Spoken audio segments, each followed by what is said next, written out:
Hello everyone, this is Justin Roberts from Eurosport Asheville taking a look at the new BMW K1600 GTL and the new BMW K1600 GT. I am here in Georgia at the dealer launch, and I wanted to go over a few things for the customers of Eurosport Asheville, just to take a look at the bike, to get the first real video and the first real look of it, kind of up close and personal. What you're looking at here is the 2012 BMW K1600 GT. The main difference that you'll find between the GT and the GTL are the top box, which is featured on the GTL and not on the GT. The rear suspension is much stiffer on the GT as opposed to the softer, more luxury suspension of the GTL. Also the windscreen. The GTL has a very large windscreen with a peak on the top that I'm pointing at.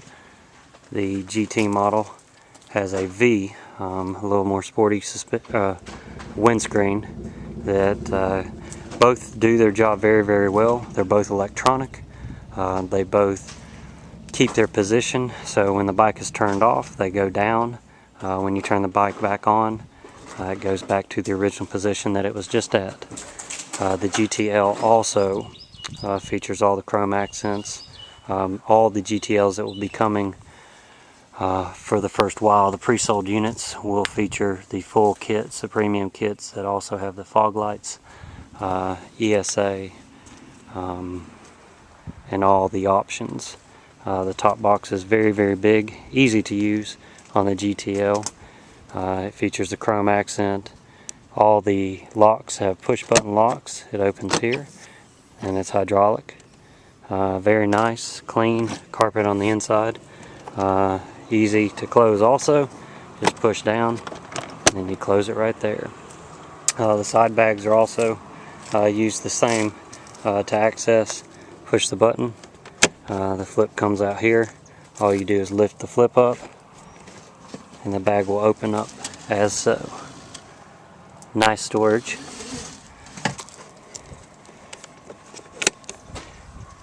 Your dash here on the GTL, they will look exactly the same. The motors are the same.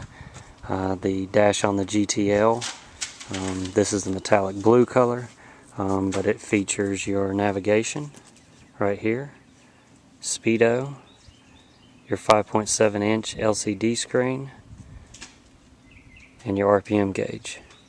Your key sits in here. As you turn the dash on, it fires up and it reminds you you're on the BMW 6-cylinder. This is the new Nav 4 from BMW. Fantastic unit. I just got done using. Very simple, very easy to use. This was my first chance getting to use the navigation and the new controller from BMW, and I can tell you within 5 minutes I had pretty much everything down pat. Very, very simple. Once you've got it, you've got it. It's like riding a bike. So hopefully I'll be able to go over it with you right now and give you a better idea, so when the bike comes in and we are open, everyone will know when they're going on the test ride how everything works. But basically, when you've got the screen on here, you turn it on. You have a menu button here. All your buttons you can press without really looking down once you get the feel for them. As you cycle through the menu, you can change. Right down here you can see there's 6 different catalogs. You've got info, you've got ESA, you've got navigation, you've got handlebar heat, you've got seat heat, and you've got all your audio settings. Basically, you've got your controller in and out, up and down. Right here it's on satellite radio. If you push the controller to the right, as so, and I'll push it again to the right, it changes the actual satellite radio station. If you push it back, as so, it's just like a mouse on a computer, it's a back. So forward or backwards, very simple. Up and down controls the volume. So if I decide that's the channel I want, as I control it up, as you can hear, it gets louder. As I control down, it gets softer. Very simple. Down here you have your 4 basic main buttons. You can control everything pretty much from the eye controller, but if you do use the main buttons, the on button is the actual mute. The source button you have to use down here. As you push the source button, and it's very easy and accessible to do when you're riding, just on a straightaway. As you push the source button, it will actually cycle between the different auxiliary, the different inputs. You got auxiliary, you got FM and AM radio, you've got a USB connection, and again satellite radio. Also down here you've got your memory button, your mode, your different modes will cycle between if you're going through Sirius satellite, or if you have a iPod or an iPhone connected, you can go through the mode switch, and the mode will actually go to category preset, playlists and such for an iPod, and it works directly with an iPod and an iPhone. Here also on your left control you have got fog lights, hazard lights, cruise control, very simple to use. You push to the right, you set it by pushing forward, push it to the left to turn off. You've got flashing bright lights, your menu button, you have your up and down for your shield. As I push it, as you can see, it's going up and then it goes down. You got turn signals left and right, cancels in the middle.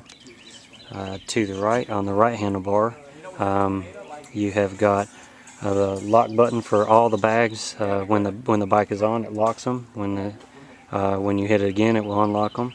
You have the mode button. The actual mode, as you can see on your standard, on your 5.7-inch LCD screen, the mode, it's set in dynamic mode right now. That's your gear. That's your temperature gauge, your gas gauge. The actual gas light is on. We ran these empty today. It's got your time, your miles, your trip meter. You have got 20 miles to empty. It is set on the comfort setting, and I'll go over those settings now. But the first thing is the mode. You've got 3 different modes. Your mode switch is here. So while the bike is off or you are at a standstill, you can hit the mode switch. It will highlight it. You hit it again, it will change it. If you are actually rolling, in order to switch it, you can hit it once, and then in order to switch it, you actually pull in the clutch and let it all the way out when you're rolling. If you're at a standstill like I am, you just hit the mode switch, it highlights it, and you hit it, change it to whatever you'd like. On the comfort setting, which is set right here, it's set for 1 rider, no luggage. You can get to the comfort setting by going to the menu. Your menu screen will go, it pulls up to the middle. There's your settings right there. Comfort, normal, sport, and as you go down, you have got, there's your different settings. 1 rider, rider with luggage, or 2 riders. And we'll just say I'm a rider with luggage, and as it tells me to push the eye controller in with the arrow that way, so I just push the eye controller in and it sets it.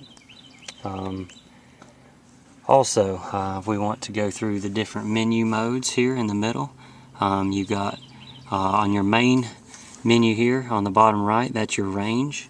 If you go up, that's fuel consumption, 1 and 2.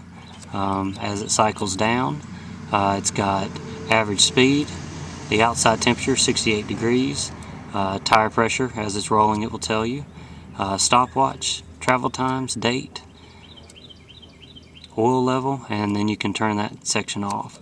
But it's just a nice extra thing to take a look at. When I was riding today, my front tires were at 39 pounds, my rear was at 40, so it's real nice to know. Also, the temperature when I was riding today was right at 69 degrees. It was very, very comfortable. You also have featured on both the bikes, you have wind skirts that actually flip out by hand. Very simple to use, very easy, and they're very, very effective. Going through town today, I opened them up and the wind was hitting me right in the chest. Very easy to use. Also, you can see for the audio files, the audio is absolutely magnificent. Bigger speakers, tweeters here, bigger speakers, tweeters there. Very, very easy to use. The navigation is controlled through the controller a bit, but also it's a touch screen. That's about the easiest way to do it. On our trip, we would just go to custom routes. We would hit the button. We would just hit the dealer launch, and that would basically set us to that screen, and then we just hit go. Very simple. You can program routes. You can take it out, set it in a car. I believe the car adapter is around $150 from BMW, but it's a very nice, it's actually a Garmin Zumo 665 unit, I believe, and it's a very, very nice unit. Very simple to use. Coming down here, we will look at the actual seating. The seating on the GTL, the standard seat's actually 29.5. Very, very nice seating position. I do personally prefer the GTL seating position. They also offer a high seat, I believe that's around the 31.7 mark, but you can tell that it does have an upswing. Really, really nice plush backrest for the passenger. The passenger also has a heated seat section here. This offers heated grips and heated seats standard on the bikes.